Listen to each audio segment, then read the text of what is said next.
سمعت عن باب في الهرم الأكبر بيفتح لوحده بعد الفجر بشوية، من غير هوا، من غير حد، بس صوت حجر بيتزحلق كأن في حاجة جوه بتصحى. ما تنساش تعمل لايك وتشترك وتفعل الجرس، عشان اللي جاي أقوى بكتير. الباب ده عمره آلاف السنين، والرسمي إن مفيش حد دخله من أيام الفراعنة.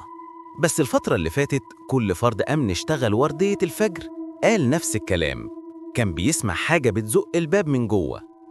واحد فيهم حاول يصور، لقط لقطة سريعة للباب وهو بيفتح سنة صغيرة، وموبايله اتطفى في نفس اللحظة والبطارية بقت زيرو.